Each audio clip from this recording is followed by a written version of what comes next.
네, 여의도 사사건건 오늘은 강훈식 민주당 의원, 최형두 국민의힘 의원 나오셨습니다. 안녕하십니까? 네, 안녕하세요. 네, 안녕하세요.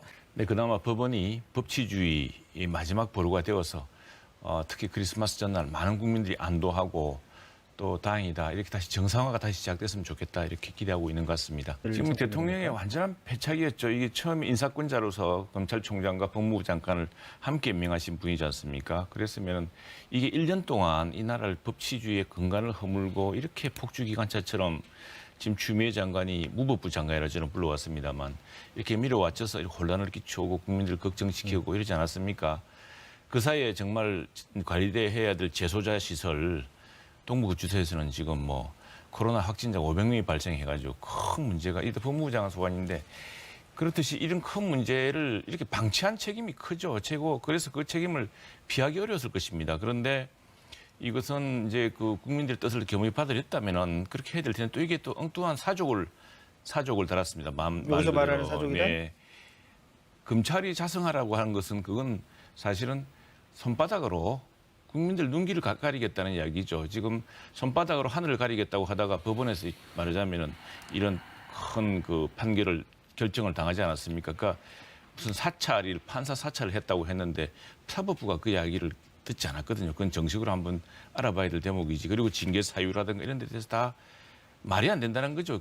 추미애 법무부 장관이 했던 그 모든 절차라든가 그 내용이 그게 다 되었으면은 그것이 이제 사실은 완전한 그 추미애 장관의 패착 그리고 또 윤석열 검찰총장 몰아내기 위해서 모든 일이 획책된 거 아니겠습니까? 바로 권력으로 수사가 원전 월성 1호기 폐쇄와 관련된 감사원 감사를 증거 인멸하고 했던 그 부분에 대한 수사 또 울산시장 비리 사건 수사를 하니까 이걸 모면하려고 했던 모든 것들이 이제 이런 마지막 패착 권력을 더 궁지로 모는 이런 패착으로 왔는데 거기에 대해서 애매한 답변과 또 검찰이 자성의 계기로 사람말한 것은 도대체 뭘 보고 하는 이야기인지 법원 결정문을 보시고 사는 이야기인지 국민들이 눈기가 없습니까? 다 판결을 봤는데 사실은 지금 사태라는 것이 대통령이 자꾸 숨어 있었는데 그 추미애 사태가 어떻게 추미애 장관 혼자 독단적으로 일어난 일이겠습니까? 대통령이 맞장구 치고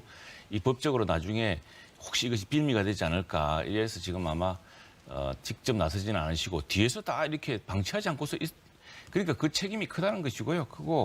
그걸 하려면 이제 지금 새로운 장관 임명이라든가 이런 데서부터 확실히 변화된 모습을 보여줘야겠죠. 근데 지금 그 말씀하시는 모양이 그런 게 아니라 또 손바닥으로 하늘을 가리고 이제 국민의 길을 또 가리려고 하시는구나라는 그런 걱정이 앞섰다는 이야기고 지금 백신 문제 정말 심각합니다.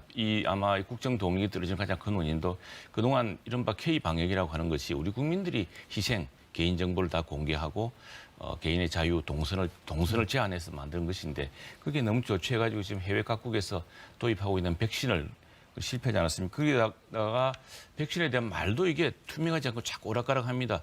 곧 터널의 끝이 보인다고 했다가 사과를 하고 또 얼마를 했다고 하는데 과연 얼마가 되는지 정확치도 않고. 최근에 그 화이자하고 얀센 추가로 계약했다라는 또 기사가 나왔습니다. 비밀 엄수 업무가 있다 해서 다 확실치 않았는데 그게 이제 해외 언론에 다 납니다. 이게 어느 정도 계약이 되고 어떻게 되고 하는 것들이 다 나고 있기 때문에 그걸 감출 수 있는 게 아닌데 야당한테조차도 솔직하게 지금 백신 구매가 이렇게 비밀 엄수를 필요로 한다면 비밀을 전제로 이렇게 돼가고 있습니다. 그리고 야당이 어제 계속했던 이야기가 우리가 동맹국 간에 이전에 우리가 금융위기 때 통화수합 원화하고 달러를 서로 맞바꾸는 그런 계약을 한 적이 있습니다. 위험할 때 먼저 빌려줄 수 있도록. 네, 이거 굉장히 원화하고 달러하고 서로 가치가 다른데 그렇게 함으로써 우리가 외환위기 벽을 이제 넘을 수 있었고 금융위기를 넘을 수 있었는데 백신 수합이라 해서 우리가 지금 백신 늦었습니다. 늦은 건 사실인데 미국이나 캐나다 같은 데는 백신을 많이 부축을 해두었거든요. 그러면은 그걸 좀 우리가 좀 먼저 좀 쓰자 동맹국 간에. 그러면은 우리가 나중에 구매를 하거나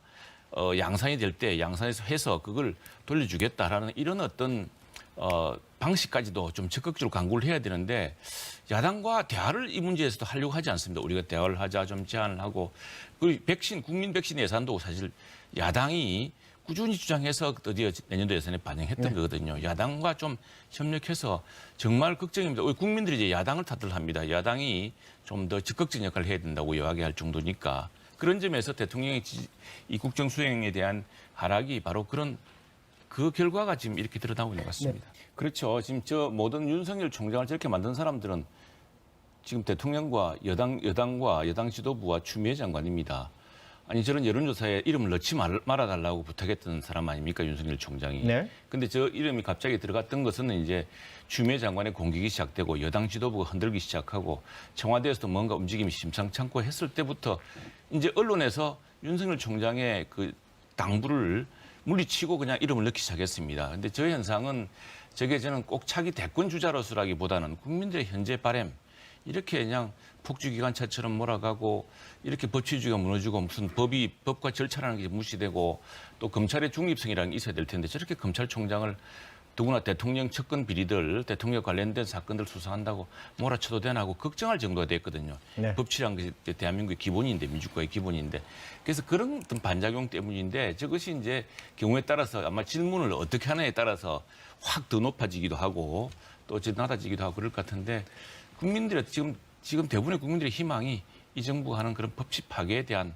법의 복귀, 정상적인 법의 복귀 그리고 법치주의 회복 그걸 바라는 마음이 저는 윤석열 총장에 대한 지지도로 이렇게 묻어 있다고 봅니다. 정치인 또 대권 주자로서의 가능성에 대한 판단이라고 보기는 아직 이르고요. 본질을 자꾸 흐리는 것 같은데 진작 하렸으면 진작 이렇게 이런 방향으로 이 모든 개혁은 그 권력 초기에 해야 되는 겁니다. 지금 이제 5년 차에 다가와서 많이 늦은 것 같고 더구나 그런 문제에 대해서는 어느 정도 검경 수사권 조정이 역대 정부에서 쭉 있어 왔거든요. 있어 왔는데 왜 이 카드를 왜 그럼 다른 지금 의도가 이제 있다고 보시나요?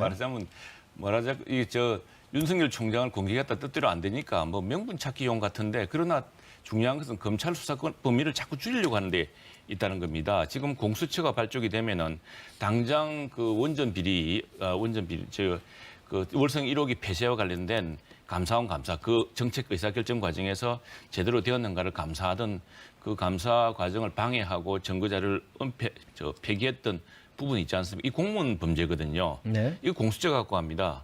다음에 대통령 비서실에서 있었던 8개 수석실인가요? 그 관여되었던 울산시장 선거 사건 이것도 공수처에서 가져갑니다.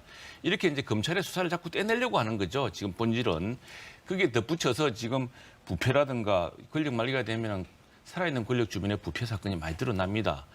그런 것도 좀 이 기회에 좀 떼놓자. 자꾸 겁나는 겁니다. 검찰의 수사가. 그런데 검찰의 본령이라는 것이 이것이 고급 수사를 하는 곳이거든요. 이런 일상적인 생활 범죄가 아니라 아주 두뇌를 쓰고 권력형 범죄를 수사하는 것이기 때문에 그걸 떼는 것은 어떤 파사 현정이라고 하는 말하자면 사악한 것을 깨고 또 큰 비리, 큰 부패를 척결해야 작은 부패의 자정 효과가 있는 것인데 그런 것들을 자꾸 떼내어서 형해하려는 것은 스스로 이제 권력 말기에 드러날 사건에 대한 두려움 때문이 아닌가 싶습니다. 그런데 그렇게 한다고 피할 수 있겠습니까?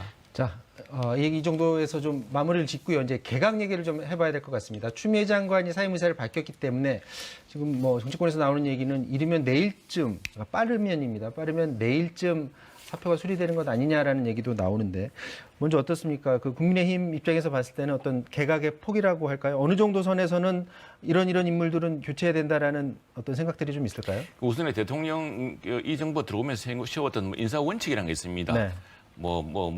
주택이라든가 뭐 문제가 있지 않습니까? 그걸 스스로 좀 지켜줬으면 좋겠는데 네. 그것도 뚜렷하게 지키지도 않고 인사는 만사라 그랬는데 이 정부 들어와서 인사는 재앙이 됐습니다. 정말로. 이 재앙이 바로 대통령 국정수행들을 깎아먹고 있고 국민들을 불행하게 만들고 집값을 잡지 못, 집값을 이렇게 혼란스럽게 만들었고 이런 문제들이 있는데 변창흠 지금 가장 큰 것은 이제 변창흠 후보자 임명을 강행할 것인가 이 문제 아니겠습니까? 네. 이분의 말씀으로 지금 국민들이 분노하고 있고 실망하고 있고 그리고 또 규제로서 이제 주택 가격을 잡을 수 있을지에 대한 국민적 우려가 큰데 정책 능력으로 보거나 또는 도덕성으로나 인격으로 볼 때 상당히 오히려 정부에 큰 재앙이 되고 불행함의 원인이 될 텐데 왜 이걸 체면 때문에 강행하시는 것 같은데 야당의 반대도 있고 하니까 그리고 국민들의 반발이 큽니다. 그러니까 그 국민들이 아마 요구하는 걸 겁니다. 지금 이렇게 지금 여당에서는 이 장관의 공석 자리를 둘 수 없다고 하는데 그건 국회에서 지금 국민들 뚜렷이 바라는 바가 있지 않습니까? 이 공급의 문제. 마지막에 지금 김현미 장관이 빵이라면 차라리 공급을 좀 늘리고 싶다라고 말씀하시는데 그거 공급의 문제입니다. 공급의 문제에 대한 뚜렷한 그건 이 변창흠 후보자가 아닌 사람이라도 누구나 할 수 있는 것이고요. 국무위원 공석이 문제되는 상황은 아닙니다. 그런데 이걸 오히려 이 임명을 강행함으로써 문 대통령으로서는 엄청난 부담과 그 문 대통령 인사의 최고의 재앙으로 기록될 겁니다.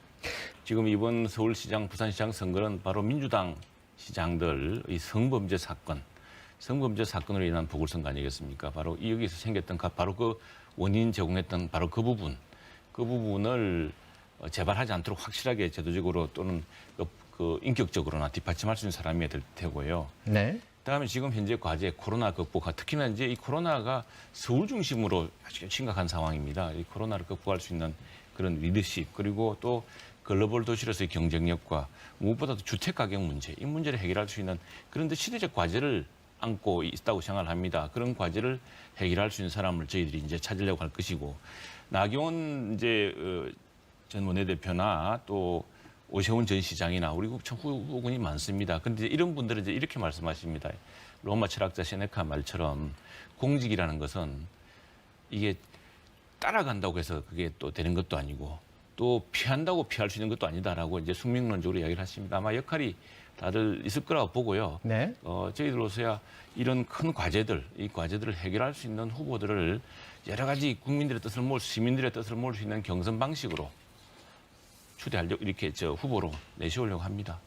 자, 오늘 여의도 사사건 여기서 마쳐야 될 것 같습니다. 지금까지 최형두 강훈식 의원과 말씀 나눴습니다. 말씀 고맙습니다. 네, 고맙습니다.